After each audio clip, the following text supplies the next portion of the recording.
Dr. Minho Park wiped the sweat from his forehead as he stared at the strange crystal objects his team had just pulled from the ice. They had been digging in Antarctica for 3 months, following signals that their equipment couldn't explain. The crystals were unlike anything he had ever seen. They glowed with a soft blue light and felt warm to the touch, even in the freezing cold of the research station. "Yuna, come look at this," he called to his partner. Dr. Yuna Kim rushed over. Her breath forming clouds in the frigid air. She had been working with Minho for 5 years. She had never seen him this excited about a discovery. The crystals were covered in markings that looked almost like writing, but not like any language they knew. The symbols were carved deep into the surface, and they seemed to pulse with their own light. When Yuna held her scanner up to them, the device started beeping rapidly. "This is impossible," she whispered, her voice shaking. "The genetic code in these crystals, Minho, it's human. But it's also different. Like someone took human DNA and made it better." Minho felt his heart racing. "What do you mean better?" "The markers show enhanced intelligence, stronger bones, faster healing, longer life. This isn't just human, Minho. This is what humans could become if we evolved for thousands more years." They worked through the night, carefully extracting data from the crystals. What they found changed everything. They thought they knew about human history. The crystals were like ancient computers, storing information for 500,000 years. The story they told was incredible and terrifying. Long ago, when early humans were still learning to use fire, the sun began to change. Solar flares grew, stronger and more frequent. The planet was getting hotter, and all life on Earth was in danger of dying out. But some humans had evolved differently. They were smarter, stronger, and more advanced than their cousins. These evolved humans, who called themselves the predecessors, had developed amazing technology. They could travel faster than light and had weapons that could destroy entire mountains. When they realized the sun was going to kill everything on Earth, they had a choice. They could use their technology to save all humans, or they could save only themselves. They chose to save themselves. The predecessors built massive ships and left Earth, abandoning their primitive human cousins to die. They thought the solar disaster would wipe out all life on the planet. They were wrong. Regular humans survived. They adapted, learned, and grew stronger. They developed their own technology and eventually healed the planet. The predecessors never returned to check on them. "They left us to die," Yuna said quietly, staring at the data. "Our own family abandoned us when we needed them most." Minho nodded grimly. "But we survived without them. We became something they never expected." The crystals contained star maps, showing where the predecessors had gone. They had spread across the galaxy, building an empire among the stars. They had encountered other intelligent species and conquered them all, for 500,000 years. The predecessors had ruled over alien civilizations, believing themselves to be the superior form of life in the universe. They had forgotten about Earth entirely, thinking it was a dead world. But now, humanity had developed space travel on their own. They had reached the stars using different technology, following a different path. Soon, the two branches of humanity would meet again. The reunion would not be pleasant. The predecessors would discover that they're abandoned. Cousins had not only survived, but had become something they never expected. Humans who valued cooperation over conquest, who protected the weak instead of enslaving them. Minho looked at the star maps glowing in the crystal. Somewhere out there, their ancient family was about to learn a terrible truth. The humans they had left behind were no longer the primitive beings they remembered. They had become something far more dangerous than any weapon or technology. They had become united. Admiral Jaeon Lee was having his morning coffee when the alert came through. The massive screens in Earth's Space Command Center suddenly lit up with an incoming transmission unlike anything they had ever received. The signal was coming from deep space, but it wasn't from any human colony or ship. "Sir, we're receiving." A communication from an unknown source, reported Lieutenant Kyungmin Park, his voice tight with excitement and fear. "The signal is incredibly advanced. It's using quantum encryption we've never seen before. JN set down his coffee and walked to the main display. After decades of searching the stars, humanity was finally about to make contact with alien life. But as the transmission cleared, his excitement turned to confusion, then to cold fear. The being that appeared on screen was unlike anything from Earth's imagination. It stood nearly 12 feet tall, its body made of what looked like living crystal that shifted between blue and silver. Its voice came through the speakers with a strange musical quality, but the words it spoke were perfectly clear. "Greetings, humans of Earth. I am Counselor HFY of the Galactic Council. We have detected your recent development of faster than light." Travel JN straightened his uniform and stepped forward. Says Admiral JN Lee of Earth Defense Command. "We're honored to make contact with your people." But instead of the friendly greeting he expected, the alien's crystalline form seemed to dim with what could only be described as fear. "We must ask you directly," HFY continued, its voice trembling. "Are you connected to the predecessors? Your genetic signature is identical to theirs." The control room fell silent. Commander Somin Choi, who had been studying alien biology for her entire career, stepped up beside the Admiral. "I'm sorry, but we don't know what you're talking about. Who are these predecessors?" The alien's reaction was immediate and shocking. Its crystal body flashed bright red, and several other beings could be seen moving frantically in the background of the transmission. "You claim not to know the predecessors?" HFY asked, its voice rising. "The ones who have ruled over our galaxy for 500,000 years? The ones who conquered our worlds and enslaved our people?" Salmon felt her blood run cold. "We've never heard of them. We developed our space travel technology ourselves through years of international cooperation and scientific research." The silence that followed lasted for what felt like hours. The alien seemed to be communicating with others off-screen, its crystal body pulsing with different colors as it spoke in a language that sounded like wind chimes in a storm. Finally, HFY returned to the screen, and its fear was now clearly visible in the way its crystalline form had dulled to a gray color. "If what you say is true," it said slowly, "then we face a situation far more dangerous than we imagined. The predecessors look exactly like you. They have the same genetic markers, the same basic biology. They told us they were the supreme evolution of their species." Lieutenant Hyun-woo Kim, who had been monitoring the transmission, spoke up. "What exactly did these predecessors do to your people?" HFY's form flickered with what appeared to be pain. "They arrived at our world centuries ago with technology beyond our understanding. They demanded submission, claiming they were the natural rulers of all intelligent life. When we resisted, they destroyed our cities from orbit. The human crew listened in growing horror as the alien continued. They have ruled us ever since. My people mine their crystals. The Vorthok grow their food. The Namari build their ships. We are all slaves to their empire." JN felt sick. He thought, "We were part of this empire? We assumed Earth was their homeworld," HFY admitted. "But if you develop space travel independently, if you truly don't know them, ... The alien paused, its crystal body now glowing with a mixture of fear and something that looked like hope. "Then perhaps there is a chance for freedom after all." Tomant stepped forward.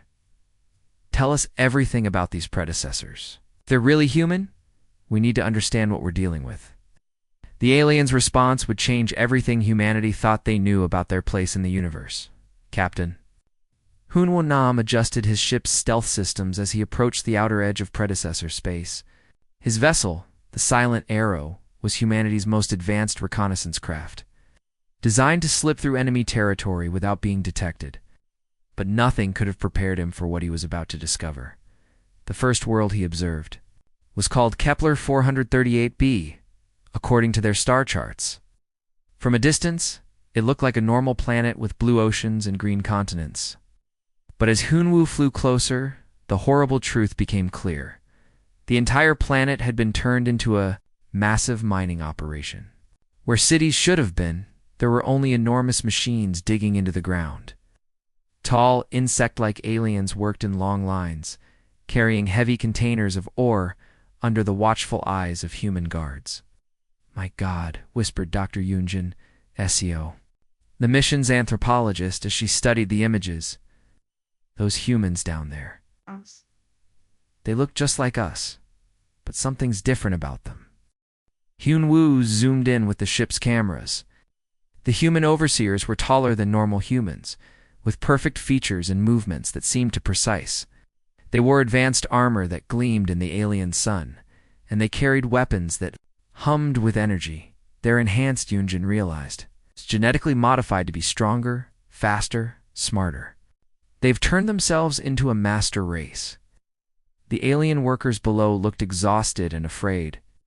Their insect-like bodies were covered in scars, and many appeared to be sick or injured. The humans showed no mercy, using energy whips to force the aliens to work faster.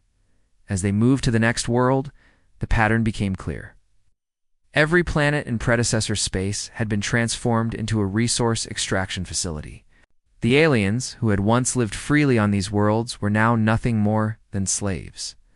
On the water world of Glia 667c, aquatic aliens dove deep into the oceans to harvest rare minerals. On the desert planet of Proximo b, reptilian beings worked in the scorching heat to extract crystals from underground caverns. Everywhere they looked, the same story repeated itself. This is systematic oppression on a galactic scale, Yeonjin reported back to Earth Command, her voice shaking with anger. The predecessors have created a hierarchy where humans are at the top, and every other species exists only to serve them. Hyun-woo intercepted several communications between predecessor commanders. What he heard made his blood run cold. The Zephyrians are falling behind in crystal production, one voice said with casual indifference. Reduce their food rations by half. If they're too weak to work, they're useless to us. Another transmission was even worse. The Vorthok are showing signs of rebellion on Sector 7. Execute 1 in 10 as an example to the others. Dr. Yunjin documented everything with growing horror. They don't see the aliens as people, she realized. To them, these beings are just tools, no different from machines. The predecessors had built their empire on a simple but terrifying philosophy. They believed that their genetic enhancements made them the peak of evolution, giving them the natural right to rule over all other forms of life. They had taken the human concept of survival of the fittest and twisted it into something monstrous. Look at this, Hyun-woo said, pointing to a massive structure on the planet's surface. It was a palace made of pure crystal, towering above the slave camps, like a monument to cruelty. They live in luxury, while entire species suffer to build their empire. As they watched, a group of young alien children were separated from their parents and loaded onto transport ships. Yeonjin realized with horror that the predecessors were taking the children to be raised as servants in their palaces.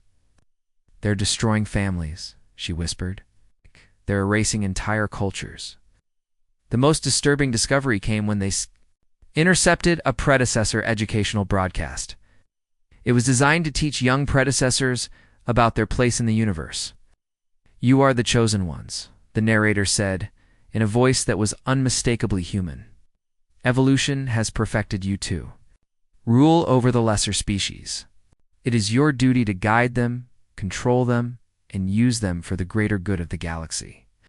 Captain Hyun-woo felt sick as he realized what they were facing.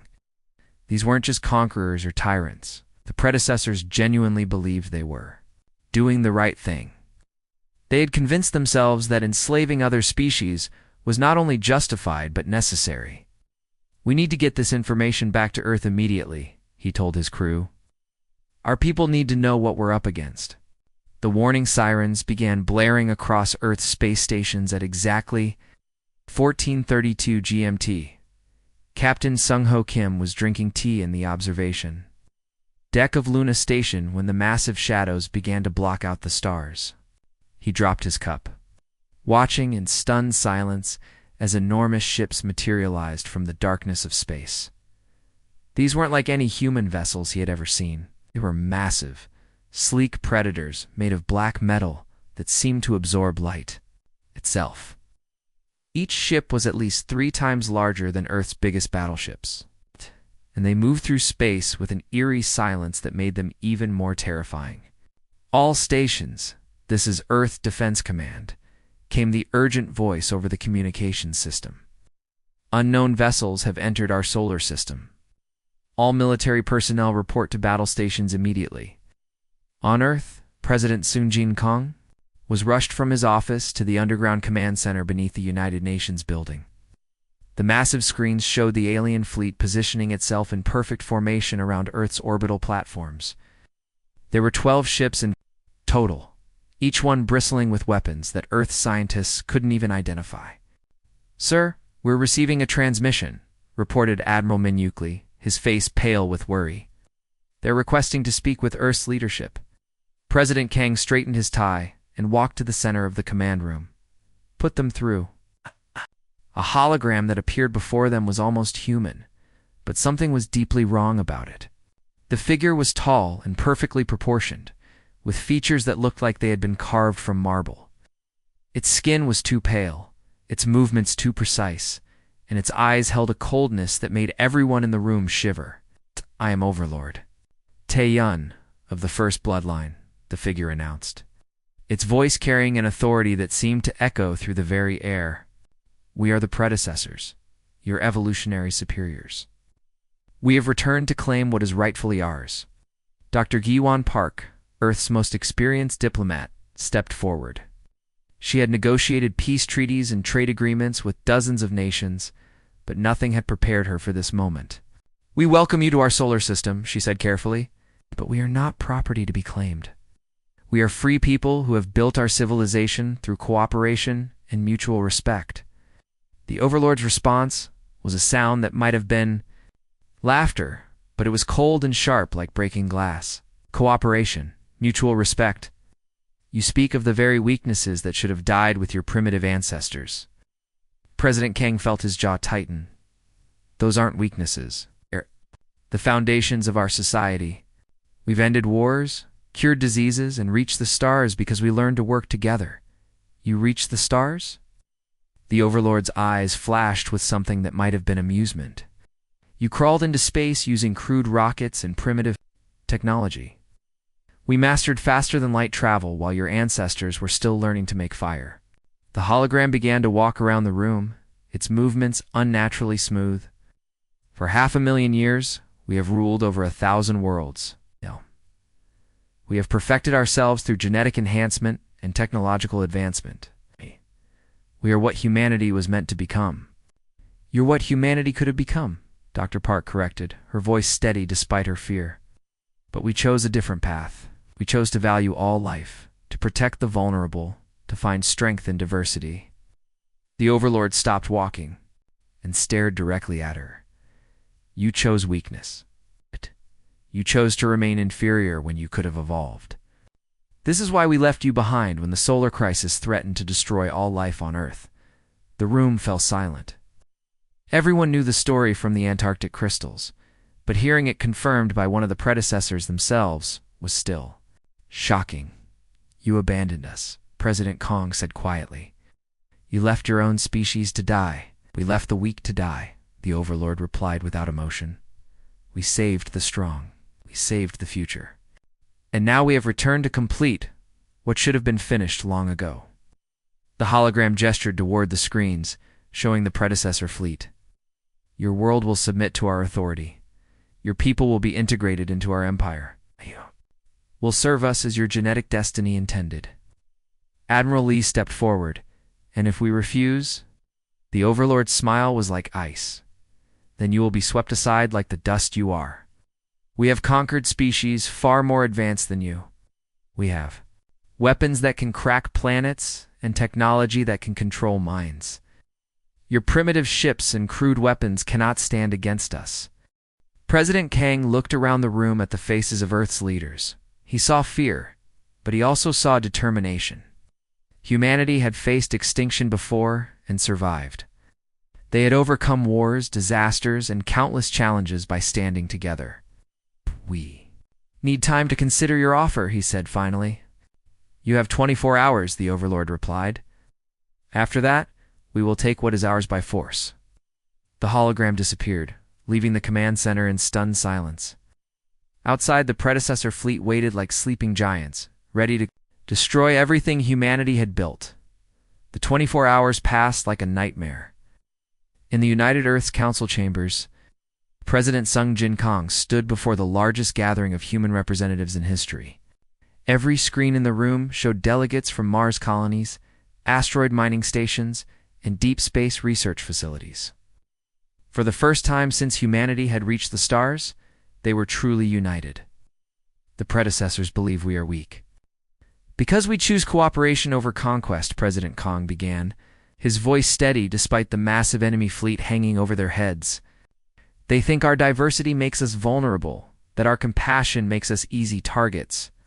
Behind him stood leaders from every continent, every culture, every background that made up Earth's rich tapestry. There was Prime Minister Yan Hee Park. From the Korean Federation, Chancellor Min Seok Jung. From the European Union, President Jin Hwa Choi from the American Continental Alliance. Representatives from Africa, Australia, and South America had all traveled to be present for this moment. But they're wrong, Kong continued.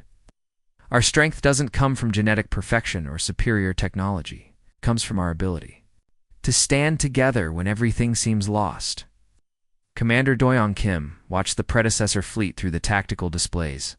The enemy ships had moved into attack formation, their weapons charging with energy that made the space around them shimmer like heat waves. Earth's defenses looked pitiful in comparison, a handful of orbital platforms and maybe 200 ships against 12 massive war vessels. "Sir," whispered Admiral Ji-hoon Nam, "our chances of survival are less than 5%. "I know," Doyoung replied quietly. "But sometimes the right choice isn't the easy choice." President Kong's voice grew stronger as he continued his address. "Today, we face enemies who claim to be our evolutionary superiors.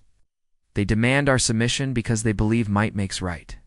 But we have learned a different lesson from history."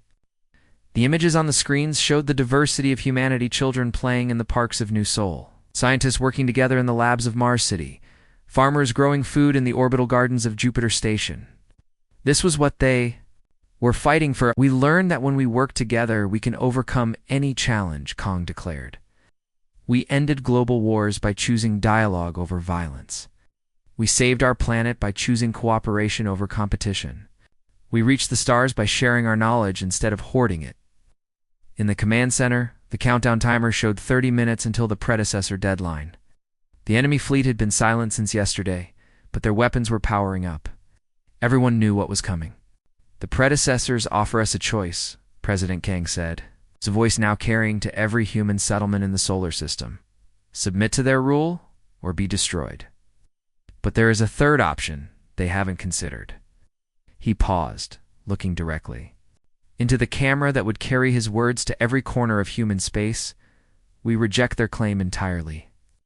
We are not their property. We are not their subjects. We are free people who have built our civilization on the idea that all life has value, that the strong should protect the weak, that diversity makes us stronger, not weaker." The response was immediate. Across Earth, across the colonies, across every human settlement, people began to cheer. Not because they thought they would win, but because they knew they were fighting for something worth dying for. "We will not abandon these values," Kong continued, his voice rising with passion. "Not for anyone, not even for those who share our DNA but have forgotten what it means to be human." Commander Doyoung Kim received the signal he had been waiting for. Earth's defensive networks came online with a low hum that could be felt through the station's hull. Missile platforms, laser batteries, and shield generators all activated simultaneously. "All units, this is Earth Defense Command," Doyoung announced over the military channels. "Prepare for battle. We may be outgunned, but we will not go quietly into the night." The first response came from the predecessor fleet. A single beam of energy lanced out from the lead ship, striking one of Earth's orbital platforms. The explosion lit up the darkness like a miniature sun, and debris scattered in all directions. "They've opened fire," shouted Lieutenant Soyeon. Kim from the sensor station, "All platforms are under attack." The space around Earth erupted in light and fire as the war between humanity's children began. The predecessor's weapons were devastating, each shot capable of destroying an entire city. But humanity's defenders fought back with everything they had. Captain Jinwoo Park led his squadron of fighters in a desperate attack on the nearest predecessor ship. His plasma cannons seemed to barely scratch its hull, but he kept firing anyway. "This is for everyone who never gave up," he shouted over the radio as his ship exploded in a ball of light. The battle had begun. Lieutenant Minji Han pressed her back against the twisted metal. Wreckage, her heart pounding as she listened to the heavy footsteps of predecessor soldiers searching through the ruins. The Centauri research station had been one of humanity's most advanced facilities, but now it was nothing more than smoking debris floating in the darkness of space. "Contact in 30 seconds, she whispered into her helmet, Come, watching her. Squad of 12 Marines take positions around the destroyed corridor. They had been hiding in these ruins for 3 days, waiting for the perfect moment to strike.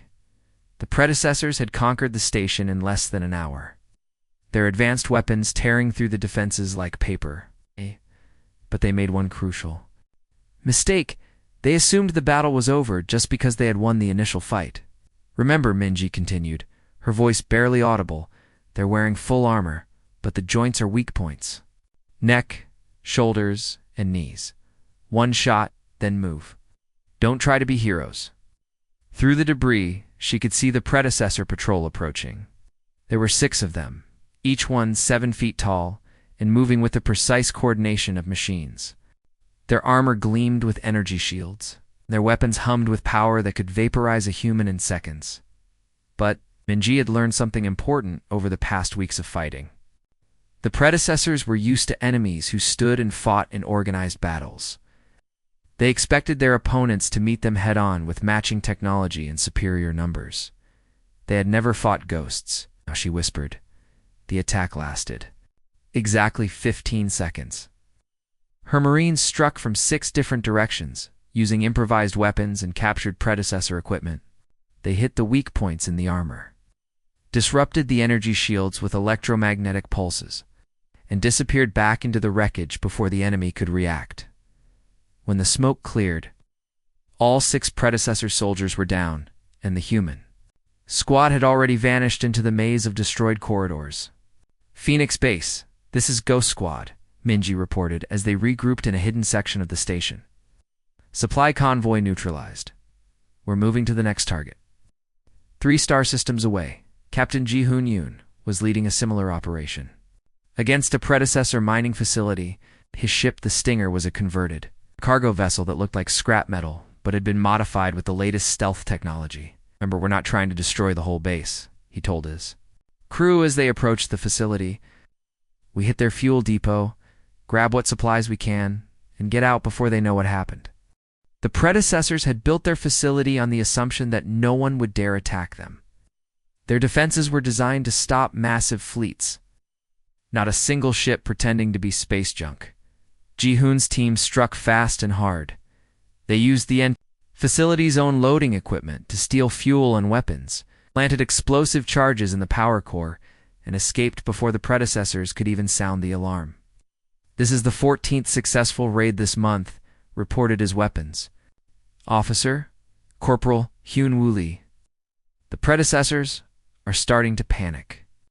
Back on Earth, Dr. Su In-jong was working around the clock in a secret laboratory deep beneath the Himalayan mountains. Her team of programmers and engineers had been studying captured predecessor technology, looking for weaknesses they could exploit. "Their AI systems are incredibly advanced," she explained to her assistant, Dr. Young Minho, as they worked on a new computer virus. "But they're also rigid. They can't adapt to unexpected situations the way human minds can." The virus they were developing was designed to attack predecessor ship systems by behaving in ways their AI couldn't predict. Instead of following logical patterns, it would make random decisions that would confuse and overwhelm their computers. "It's like teaching a computer to have intuition," Youngman said as he watched the code compile.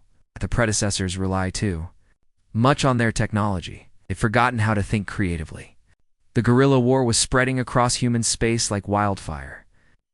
On Mars, civilian miners were using industrial equipment to ambush predecessor patrols.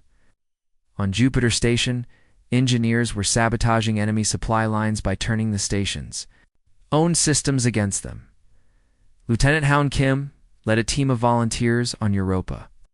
Using the moon's icy surface to hide from predecessor sensors, they would emerge from underground tunnels, strike at enemy positions, and disappear back into the ice before anyone could track them. The key is to never fight them on their terms, she explained to her team as they prepared for another raid. They want us to line up our ships and have a fair fight. Instead, we hit them where they don't expect it, when they don't expect it. The predecessors, who had conquered 1,000 worlds through superior firepower, found themselves facing something they had never encountered before, an enemy that refused to surrender, that adapted to every strategy, and that fought not for conquest, but for survival. For the first time in millennia, predecessors were learning what it meant to be afraid. Dr. Young-Minnow stared at the massive and quantum transmitter array that his team had built in the hidden base on Titan. The device was cobbled together from salvaged predecessor technology and human ingenuity. But it was powerful enough to send messages across the entire galaxy. "You sure this will work?" asked his assistant, Dr. Soyeon Kim, as they prepared to activate the system. "If the predecessors trace this signal back to us, then we'll deal with that when it happens," Youngman replied, his fingers dancing across the control panel. "Right now, there are billions of enslaved beings across the galaxy who don't even know that resistance is possible." The message they were about to broadcast was simple but powerful. It contained the Earth's Declaration of Universal Rights, translated into over 300 alien languages. More importantly, it included detailed instructions on how to build communication devices, weapons, and explosives from common materials. "This is Dr. Young-Minnow of the Human Resistance," he began, speaking into the transmitter. "We are sending this message to all enslaved peoples throughout the galaxy. You are not alone. You are not forgotten. And you are not powerless." The quantum signal shot out from Titan at faster-than-light speed, carrying humanity's message of hope to every corner of the predecessor empire. On distant worlds, alien slaves who had never heard of Earth suddenly learned that someone was fighting for their freedom. On the mining world of Kepler-4 for to be, a young Zephyrian named Kethra was hauling containers of precious crystals when the message reached her people. The Zephyrians were tall, crystalline beings who had once been master artists and philosophers. Now they were nothing more than living mining equipment. Did you hear that? Listened to the transmission on a hidden receiver. There are humans fighting the predecessors. They're actually winning battles. Morth's crystalline body flickered with excitement. "But how can we help? We don't have weapons. We don't have ships." Kethra smiled, her crystal form glowing brighter. "We have something better. We have numbers, and we have nothing left to lose." The Zephyrian uprising began 3 days later. Instead of reporting to the mining stations, thousands of crystal beings gathered in the planet's main square. When the predecessor overseers arrived to force them back to work, they found something they had never seen before: unified resistance. "We will not mine your crystals," Kethra announced, standing before the crowd with her arms raised. "We will not build your weapons. We will not serve your empire any longer." The predecessors responded with their usual brutality, but they discovered something terrifying. You can't kill an entire planet's population and still expect them to work for you. Meanwhile, in the factory systems of Vega, the gas-dwelling Nebulans were conducting their own rebellion. These ethereal beings had been forced to work in the toxic atmosphere of chemical plants, their bodies slowly poisoned by the industrial processes they were forced to maintain, engineer. Vishani had been listening to the human broadcasts for weeks, learning about sabotage techniques and guerrilla warfare. When the time came, her people struck with deadly precision. "Target the main power conduits," she instructed her team as they floated through the factory's ventilation systems. "If we can shut down the fusion reactors, the entire facility will be offline for months." The Nebulans had spent centuries learning every detail of the factories they were forced to operate. Now they used that knowledge to destroy them from within. Lieutenant Neon Lim had been embedded with various resistance cells across 17 different star systems. Her job was to coordinate the uprisings so they would happen simultaneously, making it impossible for the predecessors to respond to all of them at once. Phoenix Base, "This is Firebird," she reported through her encrypted communicator. "All cells are in position. The arachnids on Proxima C are ready to strike the weapons. Factories. The crystallons on Wolf 3559 are prepared to shut down the orbital platforms." She paused, looking around at the diverse group of alien fighters surrounding her. There were insectoid beings with natural armor, energy-based life forms, who could disrupt electronics, and silicon-based creatures who could survive in the vacuum of space. "They're not just fighting for us," she continued. "They're fighting for the idea that no species has the right to enslave another. The predecessors created their empire by making each species feel isolated and powerless. But now, they're learning that freedom is contagious." The coordinated attacks began at exactly 0800 Galactic Standard Time, across 17 star systems. Slave species rose up against their oppressors. Mining operations ground to a halt. Factory worlds went dark. Transport ships were seized. By their own crews? On the ocean world of Tau Ceti, aquatic Marcani used their knowledge of the planet's currents to sink predecessor naval vessels. On the desert world of Gliese 581, the nomadic Sandra turned the planet's harsh environment against their former masters. The predecessors, who had ruled through fear and isolation for 500,000 years, suddenly found themselves facing something. They had never prepared for a galaxy-wide rebellion coordinated by the very species they had abandoned long ago. "Sir," reported one predecessor commander to his superior, "we're receiving reports of uprisings on over 300 worlds. Our production has dropped by 60%, and our supply lines are completely disrupted. For the first time in millennia." The predecessors were learning what their victims had always known, that no empire, no matter how powerful, can stand against the united will of people fighting for their freedom. Admiral Wanho Lee stood on the bridge of the battleship Unity, staring at the massive ruins floating in space before him. The predecessor capital world of Suprema had once been a gleaming monument to their empire's power. Now it was nothing more than broken metal and shattered dreams, destroyed by the very rebellions they had tried to crush. "Sir, we're receiving a transmission from the predecessor flagship," reported Captain June Park, her voice tight with tension. "Overlord Taeyon wants to speak with you directly." Wanho nodded grimly. Both fleets had been circling each other for hours, neither side willing to make the first move. The predecessors still had superior weapons, but their empire was crumbling around them. Half their ships were dealing with rebellions, and the other half were running low on supplies. "Put him through," Wanho ordered, the hologram that appeared. On the bridge was a far cry from the perfect being they had first encountered. Overlord Taeyun's flawless features were now twisted with rage and desperation. His pristine uniform was torn, and there were dark circles under his eyes that spoke of sleepless nights and mounting failures. "Admiral Lee Taeyan began, his voice dripping with contempt. "You have caused considerable damage to our operations. But you cannot win this war. You cannot defeat evolution itself." Wanho studied the man before him. Despite everything, Taeyon still believed in his own superiority. "Evolution? Is that what you call enslaving entire species and destroying their cultures?" "We brought order to chaos," Taeyon snarled, his perfect composure finally cracking. "We gave purpose to meaningless lives.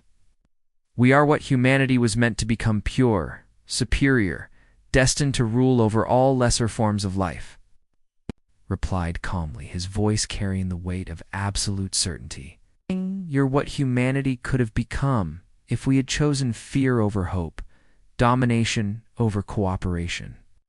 But we chose differently." The Overlord's laugh was bitter and harsh. "You chose weakness. You chose to remain inferior when you could have ascended. Look at what your cooperation has brought you, a ragtag fleet facing the might of our empire." Around you, Wanho gestured toward the ruins of the capital world. "Your empire is falling apart. Your slaves are rebelling. Your own people are questioning your authority. It's not the sign of a superior civilization." As if summoned by his words, alarms began blaring throughout the predecessor fleet. On the tactical display, Wanho could see smaller ships breaking formation and moving away from the main battle group. "What's happening?" demanded Commander Hyunwoo Nam, Earth's tactical officer. The predecessor fleet is fracturing, reported Lieutenant Soo-young Kim from the sensor station. Multiple ships are powering down their weapons and requesting permission to surrender. Taeyeon's face went pale as he received similar reports. This is impossible. My people are loyal. They understand their place in the natural order. Your people are tired, Wonho said quietly. They're tired of fighting endless wars to maintain an empire built on suffering. They're tired of being told they're superior while living in constant fear of rebellion. The truth was that humanity's message of equality had spread beyond the enslaved alien species. It had reached the lower ranks of predecessor society, the engineers, the technicians, the common soldiers who did the actual work of maintaining the empire. Commander Yejeon Choi, who had been monitoring predecessor communications, looked up from her station. Sir, we're receiving messages from predecessor ships across the fleet. They're requesting asylum. They want to join the rebellion. On the main screen, they could see predecessor vessels one by one turning away from the battle formation. Some were powering down their weapons. Others were broadcasting messages of surrender. The Empire's rigid hierarchy was collapsing as ordinary predecessors realized they had a choice. You did this, Taeyeon accused, his voice shaking with rage. You corrupted them with your weakness. We didn't corrupt anyone, Wonho replied. We just showed them that there was another way to live, a way that didn't require standing on the backs of others to feel tall. The final moment came when Taeyeon's own flagship began to split apart. The bridge crew, led by a young predecessor named Ji-won, had decided they could no longer serve an empire built on cruelty. Sir, Gi-won said, appearing on the same communication channel, we're relieving you of command. The war is over. Taeyeon's scream of rage echoed across the bridge before the transmission cut out. Within minutes, his personal escape pod was jettisoned from the flagship, carrying the last remnant of the old empire into the darkness of space. Admiral Captain Park said softly, We're receiving surrender signals from the entire predecessor fleet. They're standing down. Wonho nodded, feeling the weight of history settling on his shoulders. Signal all ships. The war is over. Begin. Rescue operations for any escape pods, and prepare to receive surrendering vessels. As the Unity moved forward to accept the surrender of the predecessor fleet, Wonho realized that they had won something far more important than a military victory. They had proven that evolution's true test wasn't about becoming the strongest or the most perfect. It was about choosing to lift others up instead of holding them down. Representative Hound Park stood at the center of the massive assembly hall, her heart pounding as she looked out at the most diverse gathering in galactic history. The hall itself was a marvel of cooperation built in just 6 months by volunteers from 47 different species, each contributing their unique skills and knowledge. To her left sat the crystalline Zephyrians, their bodies flickering with patterns of light that represented their emotions. To her right, the gas-welling nebulans floated in specially designed containment fields, their ethereal forms swirling with colors that changed as they communicated.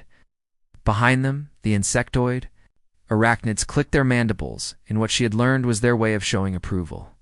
6 months ago, Hound began, her voice carrying to every corner of the hall. Most of us had never met. We knew each other only as slaves and masters, conquerors and conquered. Today we gather as equals to build something that has never existed, before a galaxy where every voice matters. The translation devices worked overtime, converting her words into hundreds of different languages simultaneously. Some species communicated through sound, others through light patterns, and still others through chemical signals. But somehow, they all understood the message. Ambassador Taeho Kim, Earth's representative to the new Federation, watched from the human delegation as former enemies worked together to solve problems. The Zephyrian delegate Kethra was discussing mining rights with a predecessor engineer named Min Jae. Just months ago, Min Jae would have been ordering Kethra to work in the mines. Now, they were partners in developing sustainable extraction methods. It's incredible, whispered Dr. Youngmin, who had been invited to witness this historic moment. Look at them. They're actually becoming friends. Not everyone had embraced the new order. Some predecessors, unable to accept a world where they weren't supreme, had retreated to isolated colonies at the edge of the galaxy. Overlord Taeyeon had gathered a small group of loyalists and disappeared into the unknown regions, still believing that someday they would reclaim their empire. But for every predecessor who chose isolation, two more chose integration. Commander Jiwan, the young officer who had led the mutiny against Taehun, now served as a liaison between human and predecessor forces. He spent his days learning about cooperation and democracy, concepts that had been forbidden in the old empire. I was taught that showing mercy was weakness, he explained to Captain Su Yangli during one of their joint training exercises. But I'm beginning to understand that it takes more strength to help someone up than to keep them down. The new Galactic Federation faced countless challenges: trade disputes between species who had never dealt with each other as equals, cultural misunderstandings that sometimes led to diplomatic incidents, resource allocation problems that affected entire star systems. But they faced these challenges together. When the Mercani ocean world faced a pollution crisis that threatened their entire civilization, it wasn't human ships that arrived first to help. It was predecessor vessels carrying Zephyrian water purification technology and Nebulan atmospheric processors. This is what we were meant to become, observed Dr. Yoon Genesio as she watched the rescue operation unfold. Not conquerors, but gardeners. Not rulers, but servants of something greater than ourselves. The Federation's first major test came when a rogue asteroid threatened to destroy the arachnid homeworld. The old empire would have seen this as an opportunity to eliminate a troublesome species. Instead, the Federation mobilized the largest rescue operation in galactic history. Ships from dozens of species worked together to evacuate the planet's population, while human engineers worked with predecessor scientists to develop a plan to deflect the asteroid. It took 3 weeks of round-the-clock effort, but they succeeded. President Sung Jin Kong, now serving as the Federation's first elected leader, made the announcement from Earth's orbital platform. Today, we didn't just save a world. We proved that when we work together, there's no challenge we can't overcome. The ceremony was held on the anniversary of the war's end. Species from across the galaxy had sent representatives to Earth, not to pay tribute to human supremacy, but to celebrate the birthplace of galactic democracy. As Howen concluded her speech, she looked out at the faces around her, some familiar, some alien, all united in their commitment to a better future. The age of domination is over, she declared, her voice ringing with conviction. We offer a new path forward, one based on mutual respect, shared growth, and the protection of all sentient life. Together, we will build a galaxy where every species can thrive. The applause that followed wasn't just sound, it was light, color, chemical signals, and vibrations that filled the hall with the harmony of dozens of species celebrating as one. Humanity had finally learned evolution's greatest lesson. True strength comes not from standing above others, but from lifting them up beside you.